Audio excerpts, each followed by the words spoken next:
তৃষ্ণায় যখন কলিজা শুকিয়ে ছাই হয়ে যাবে, ক্ষুধার যন্ত্রণায় যখন হাহাকার করবেন, ঠিক তখনই আপনার সামনে আনা হবে সেই অভিশপ্ত জাক্কুম গাছ। পবিত্র কুরআনে মহান আল্লাহ বলছে, এটি কোনো সাধারণ গাছ নয়, এটি গজায় জাহান্নামের একদম তলদেশ থেকে। এর এক একটি ফল দেখতে কুৎসিত শয়তানের মাথার মতো। রাসূলুল্লাহ সাল্লাল্লাহু আলাইহি সাল্লাম এই বিষাক্ততা বোঝাতে গিয়ে বলেছেন, যদি জাক্কুমের এক ফোঁটা রসও পৃথিবীতে পড়ত, তবে মানুষের জীবন ধারণের সমস্ত উপকরণ নষ্ট হয়ে যেত।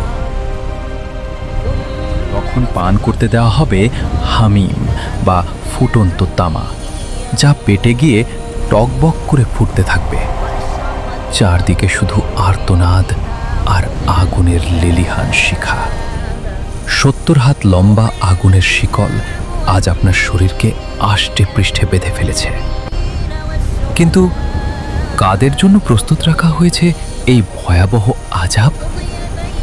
যারা সত্যকে জেনেও অস্বীকার করেছিল, যারা অহংকারে মত্ত হয়ে আল্লাহর কিতাবকে বৃদ্ধাঙ্গুলি দেখিয়েছিল, তাদের জন্যই আজ এই আগুনের পোশাক। যারা পৃথিবীতে জালিম ছিল, পরকালকে যারা কৌতুক মনে করত, আজ তাদের গলায় পরিয়ে দেওয়া হয়েছে সেই তপ্ত লোহার বেড়ি। যখনই তারা যন্ত্রণায় ছটফট করে আগুনের সমুদ্র থেকে মাথা তুলতে চাইবে, তখনই সেই বিশাল লোহার হাতুড়ি আছড়ে পড়বে তাদের মাথায়। লোহার সেই আঘাতে তারা আবার তলিয়ে যাবে জাহান্নামের অতল গহ্বরে। মৃত্যু আজ তাদের মুক্তি দেবে। কিন্তু আযাব এখানে শেষ নয়। প্রতিটি পদক্ষেপে তাদের জন্য অপেক্ষা করছে নতুন বিভীষিকা। যখন আগুনের লেলিহান শিখা তাদের চামড়া পুড়িয়ে কয়লা করে দেবে, আল্লাহ মুহূর্তেই সেই চামড়া আবার নতুন করে বদলে দেবেন, যাতে আযাবের তীব্রতা এক মুহূর্তের জন্যও না কমে।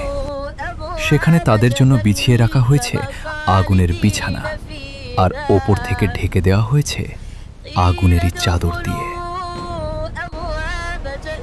অতল গহ্বরে হাবুডুবু খেতে খেতে যখন যন্ত্রণার শেষ সীমানায় পৌঁছে যাবে, তখন জাহান্নামীরা এক বুক আশা নিয়ে চিৎকার করে ডাকবে জাহান্নামের প্রধান প্রহরীকে।